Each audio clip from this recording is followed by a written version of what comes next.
how can Chelsea beat PSG? Now, against Real Madrid, the first few sort of images we're going to show through here against Real Madrid, what they were doing, again, with those rotations, you know that they do it. Nuno Mendes pushing up into this half space. When Vitinha allows him to move forward, you've got Hakimi, who's sort of got the license on this side anyway. Something PSG are excellent at doing, really, really, really good at doing, is placing the forwards that are on the inside in the correct places to pin defenders. So what you've got here is you've got PSG pinning this sided defender rather than being in the middle, and meaning that sort of Rudiger, or I think it's Rudiger here, could sort of shift over into the middle to take this guy. He's pinned Asensio so that Asensio can't jump up to apply pressure on Nuno Mendes.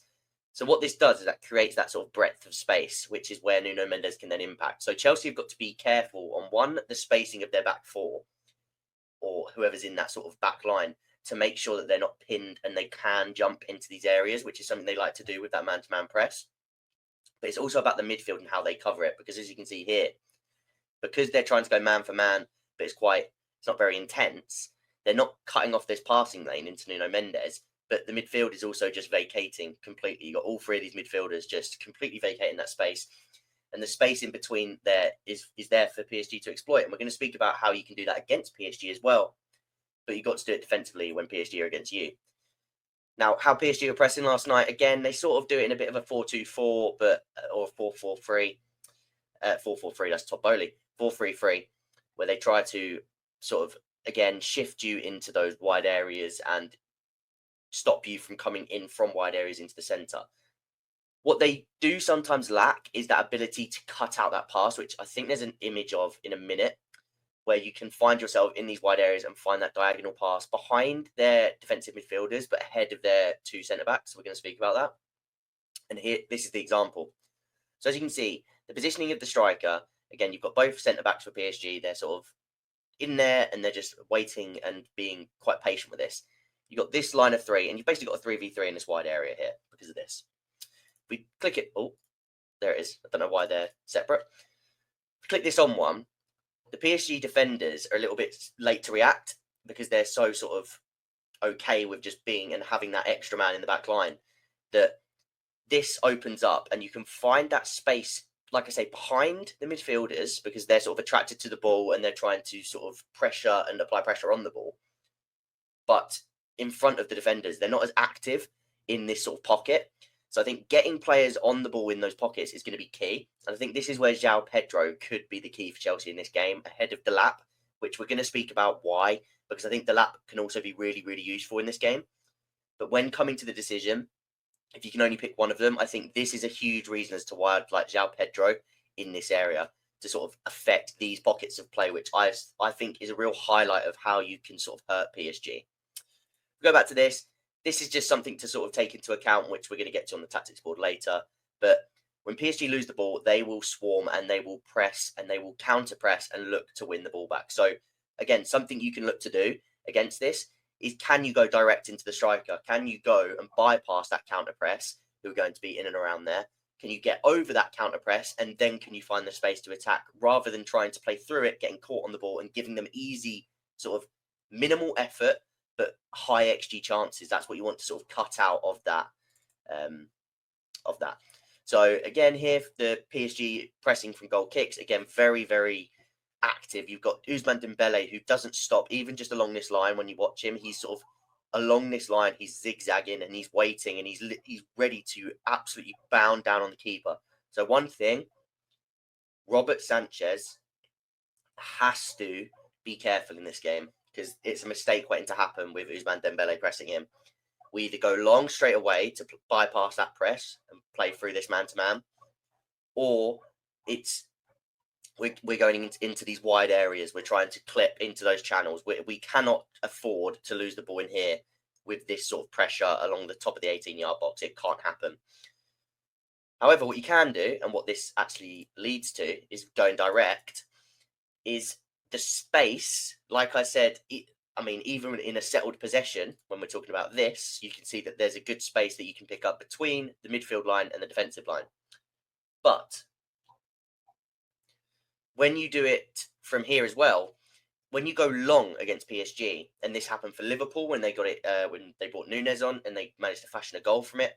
When they go long, the ability to split again the lines between the first line of engagement and the second line and the third line of engagement, the defensive and midfield lines, there's a lot of space to win there. Yes, Vinicius Junior here is 1v3, but he's gambling and he's in there whether to one, if that's going to go through, if that's going to go past it, then he can get on it and he can go towards goal. If he can't get on it, can he cause a little bit of an upset? Can he make them challenge for the ball to then end up with the ball back in this space where hopefully those runners are attacking to sort of, again, impact this space and get into there. So the likes of Casado is somebody that you can expect to be sort of intense going from here to here. Enzo, you would want to do this. Cucurella, Pedro Neto especially as well in wide areas, but also on the break, he doesn't have to break in wide areas. He can break into these spaces using that speed. So this is something that you want to do against this PSG team, is go direct when it's there. One, when the counter press is sort of activated, but two, if, like I say, if this sort of high pressure is there, it's more than okay to play over the top. And this is why as well, João Pedro, and this would be where the lap's sort of good as well, but João Pedro sort of has the technical ability along with the sort of outlet play to make all three of these players work and think. And same as Delap, like I say, he'd make them think, he would sort of give them a bit of a bruise, bit of a battle. But I think that outlet play and being that guy is going to be really important, even if you're not the one winning the ball. Against Aston Villa, now let's go into sort of how they... So last night, after the Madrid game, went and watched the Villa game back and the Arsenal game back. And then I also watched the Liverpool game back, but I watched that one on like 2.5 speed. So that one was a bit quicker because there were specific moments that I wanted to see in that game. Whereas the Villa game and the Arsenal game, I wanted to watch really in depth. So again, this was a bit of a 4-2-3-1 press from Villa, and we saw the same from Arsenal. So we're going to talk about how Chelsea can kind of utilise that. This midfield was Tielemans in the 10, Onana, and I think it was Kamara at the time. So keep that in mind when we're talking about the midfield that we're going to configure for this Chelsea team and how it can go head-to-head. Morgan Rogers was on the right, McGinn was on the left, and they were coming in quite narrow, but they were ready to press. Again, the fullbacks were ready to be intense and follow these players into those areas. The midfielders, the two midfielders here, were ready to track back and follow these runners, which is important as well. So can the midfielders do the retreat duties? Can the fullbacks do the intense sort of stepping up duties? Again, one of the defenders often would do that as well. So you want one of those defenders to be strong when stepping out from the back. And here's an example of that with, this is how PSG pressed against Aston Villa, But again, look at the space. So they're pinning that sort of back line where PSG are playing. But then you've got 1, 2, 3, 4, 5, 6 of PSG. It looks more like a 5-1, 4-5-1. But you can see they're going man for man over the park. So if you can go direct into this zone and then get that sort of drag back into here with these players running off the backs of their men to receive the ball in that space, that's something we've already spoke about. That's definitely something you can do to hurt them. So you want those players in central areas to be able to latch onto that ball in that sense. This, again, with PSG, this is Morgan Rogers.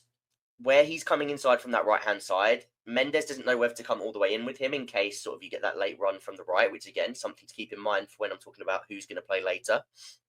But receiving that ball and being a nuisance as that next pocket player, because you've got the number 10 in here pinning Vitinha, he can't get over to help. You've got the centre forward sort of pinning both defenders. So Nuno Mendes is in a little bit of trouble there, and that ball is quite easy to access, like I say, because of the positioning of the number 10 and even Onana sort of dragging Neves here. Again, we go back to the pressing, bit of a 4-2-3-1 again. Got the two pivot, they're sort of watching those midfielders. You've got Rogers placed ready to press on Nuno Mendes if he needs to. The number 10 sort of dropped off on Vitinha, so Tielemans was following Vitinha quite nicely. Again, McGinn in a bit of a hybrid role, and then the striker. This one is now Arsenal and how they press. So again, this was sort of a 4-2-3-1 into a 4-1-4-1 press. Declan Rice being a little bit more aggressive to come in here with João Neves. But if he was to spin off and go around the corner, then of course Rice would follow, and that would be more of a 4-2-3-1. Ødegaard was more sort of with the role of following Vitinha in those deeper areas. Saka, a bit wider on Nuno Mendes. Martinelli, sometimes a little bit deeper, which we're going to talk about, his narrow positioning to sort of handle Hakimi. And then again, you had, was it Trossard in this game? Through the middle? There's either Trossard or Moreno. I think it's Trossard. So as you can see here, you've got Martinelli a little bit deeper and a little bit narrower. He's ready to he's in a hybrid role where he can get back to help Timber if he needs to out wide, but he's also ready to apply pressure behind whoever this is here. I think that is Trossard again, to sort of apply pressure and stop Neves from receiving the ball easily. Again, Saka, he's ready in a bit of a hybrid role, but he's ready to apply pressure if it goes all the way back to Nuno Mendes. That's his side of the pitch. And then again, Declan Rice, the two midfielders, and then you've got Martin Odegaard sort of hovering between the two again. This is where they went wrong in that game. Now, I think on this occasion, it's a bit of a mixture of everything. We sort of spoke about it. You don't want this centre-back, this right-sided centre-back to jump all the way over because it leaves a huge space and it's a lot of ground for someone like Rice to cover following Vitinha, who made a really clever run to sort of pull him away. Martinelli can be a little bit narrower in here as well to sort of get across and, again, try and cut off that space, which he does manage to do when Dembele gets the ball, manages to turn, and once he's done that, he's already sort of in a position to hurt you. Martinelli does do a good job to sort of slow him down, but they end up scoring the goal from it anyway. So you want to try and stop that access in general. But again, it's those movements and those pulling movements, because here you've got, I think that one would have been Gabriel. He's pinned. Was it Gabriel? It might have been Kivior, actually, because Gabriel was out. But he's pinned here. He can't jump out because if he does, there's a huge gap. So the left centre-back can't jump out. The right centre-back is a little bit too far away and leaves an even bigger gap, so he can't jump out. And again, over here on the left, it's Lewis Skelly. He can't get out either. So they're pinned across that back line. The movements drag them away, and they've found an easy entry pass into Dembele who can hurt them. Again, Arsenal, they were going man to man. So this is where I think Chelsea will need to, whilst I think they need to be somewhat passive, not passive, but it needs to be well timed when they go between sort of the hybrid pressing, the man-to-man pressing, and when we're sort of going to drop off and playing a little bit more of a mid-block. And that's going to be really interesting. But especially from goal kicks, they don't really have an outlet. So I don't mind going and looking to press them onto one side of the pitch and using that, again, using those fullbacks to press up really high, try and block them on that side of the pitch and win the ball. Because one, if you can win it in this corner, perfect. But if you can force them to play that ball inside, again, not as open as this, but if you can force that ball inside and you've got someone like Caicedo in there, that is usually quite a good area for Chelsea to win 2 or 3 balls back and actually use that as a chance to attack a little bit more of an unsettled PSG defence. So this is part of the game plan as well. As you can see here, Fabian Ruiz, we've seen it with Vitinha, we've seen it with Neves at times as well. They will make that rotation where they'll then release Nuno Mendes further up the pitch. On this occasion, Saka's actually with, I think that's Vitinha out here. Ruiz has dropped in, and then I think that's Neves actually. But what it means is Saka, he can pass that man on, and he's got an extra man on his midfield side here. So whoever's playing on the right, because it's Mendes, and whereas Hakimi doesn't need somebody to drop in to release him. He's kind of always got that license to go forwards and connect, play that. But that back three is formed with Mendes on the left side of it. He hasn't got Marquinhos on his side, the defender natural sort of to form the three. So he has to wait for that rotation to sort of settle so that he can be released. So that is why you kind of want your more active presser or your more active defensive presence on the opposite side, watching Hakimi, rather than maybe focusing on Mendes, who is, again, he's a massive threat, but maybe a little bit less because it requires a few more things to release him fully. Again, so from this, you can see going direct, you can see that when that ball goes direct, can these players swarm in? The strikers coming off the defenders, can they get involved with the midfielders and make that an overload for that long ball? If you can win those second balls in and around here, can you then carry from there and create quick chances, quick generation of chances from those sort of long balls into those areas to win second balls? And again, this shows that 4-2-3-1 again. Odegaard sort of following Vitinha. You've got the one here. You've got Martinelli a bit deeper, like I said, sort of ready to cover these 2 spots in case they sort of peel through. You've got the 2 in the middle, 2 hard-working midfielders as well that are going to do their bit. And again, this is the part against Liverpool that I was talking about. the long ball into Nunes that worked, and this is something that PSG have struggled with. Look how many, and look at the space. I know that there's 1, 2, 3, 4, 5, 6 PSG defenders here along the back line, but then look at their next line of engagement. If you look at the 2 different lines of engagement, again, you could draw a huge box and where those Liverpool players are stood. That's where you can generate these chances from, these late runs, and winning that second ball and attacking off that second ball. So that's a big factor. Now, if we go from here, now I've prepared, if I do that, this, bang. So, how would I set up for Chelsea? Now we're gonna say that Caicedo is available for the sake of this. Obviously, if he isn't, that makes it a whole lot harder. A lot of people know that I prefer Cole Palmer in the 10, but with what I was talking about and how sort of Saka and also Rodgers handled the role to be with Mendy, I want Palmer on the right. I want Enzo in the 10 to sort of be that Odegaard Tielemans type, where he's a third midfielder. He will work hard in those areas, and he can sort of track the team around in those deeper spots. He's a bit more of a presence in there in terms of pressing and being a bit sort of more active in that area of the pitch. This needs to be 2 strong defensive midfielders. Now, if Santos isn't going to play, I wouldn't be surprised at all if we saw Reece James in midfield and we saw Gusto here. That would not shock me one bit, because Gusto, like I said earlier with the fullbacks, when you're trying to trap, you want them to be intense. Both of these fullbacks, they are intense with their movement. So that is definitely something to keep an eye out for. And like I say, if Lavia isn't available and if Santos, for example, he doesn't trust him yet, I know that we've seen him in a few games, but it's final against PSG, so it's hard to predict what Maresca will think and do. I wouldn't be shocked to see Reece in there, again, just for that little bit more solidity behind Enzo. But that 3 in midfield is quite a big deal for me. The only other thing I could see is actually dropping Enzo completely, which doesn't sit really well with me, because vice-captain has been captain when Reece is out, obviously. I just think he's got the mentality for this sort of game, and I wouldn't want to take him out, and I think he's just been really good for a long time now. The only other thing I would think is that João Pedro in the 10 with the lap up front, having that sort of 2-man dovetail would be really good for those long balls to really sort of take advantage of those spaces that we spoke about between the lines of the defensive line and the midfield line. However, João Pedro can also work hard off the ball to sort of do a similar job to what Odegaard, Tielemans, and even Enzo would do. So that's something to think about, but I just don't think he's going to drop Enzo. I think it's going to be one of João Pedro or Delap as the striker. Neto on the left, again, a big reason. We've got Palmer on the right for the other reason that we spoke about, defensively, to sort of go with Mendes. With Neto on the left, it's a little bit more to do with how he can go with Hakimi. And again, if Hakimi goes forward, can Neto drop off so that Cucurella can come inside with Doué and sort of be attached to him? I just think that's a little bit easier for them to work hard. And again, you've got that athleticism to then, if there's going to be a big space left here, can Neto then peel off and hit on the counter when we go direct? So I think that's the side of the pitch that you kind of want Neto to try and attack. Whereas Mendes, usually a little bit more fixed in position, a little bit deeper than Hakimi most of the time. And again, he's been really good defensively. So I think that you kind of want to have Neto on that side for a few different reasons, not only off the ball, but also on the ball.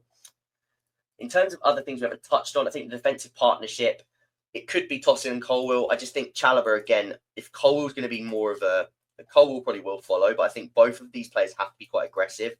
You don't really need the height of Tosin in this game, and I think the aggression of Chalobah could be helpful to, again, depending on which one is pinned. If they can stay fairly close centrally so that one of them can't get pinned really far away so that Chalobah doesn't have to jump across sort of over to here.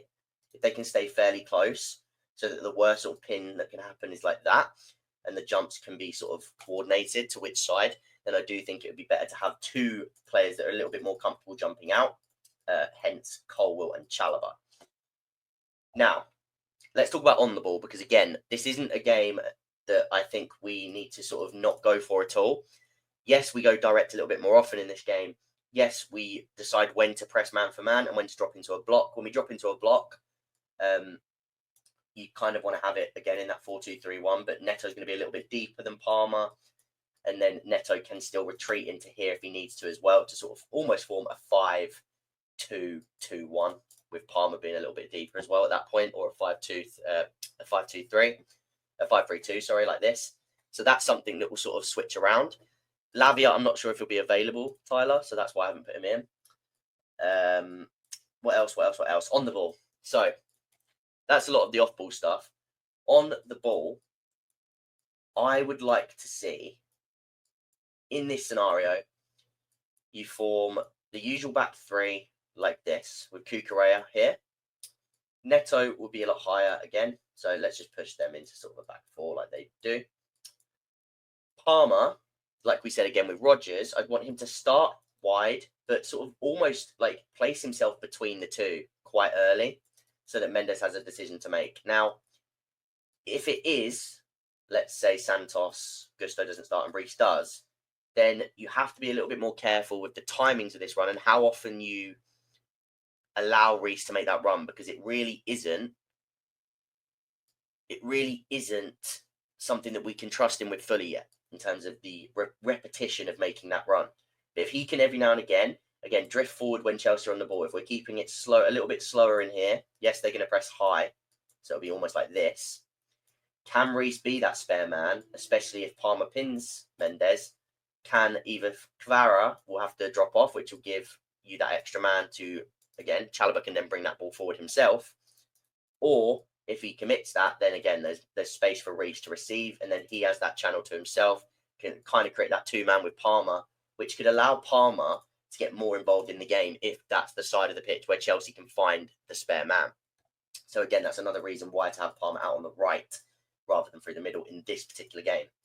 Again, those entry passes that we saw from here, from this side that we saw in those other games, that could be really helpful into João Pedro, as you can see with that. And again, I think he can deal with that really well. Of course, then on the ball, you've got Enzo who can sort of drift over to here. Again, if you want to push Santos forward at times, you can, but I think it will be very sort of 3-2 base at the very least. I think you'll try and keep that as sort of tidy and sort of tight as possible. So you've got Enzo who can float around centrally, Palmer who can come inside to create that sort of box again. I'm going to do it with the arrows just because it's easier. Create that box in the middle of the park. And then, like I say, Reece can be released a little bit deeper. So that's how it could look on the ball.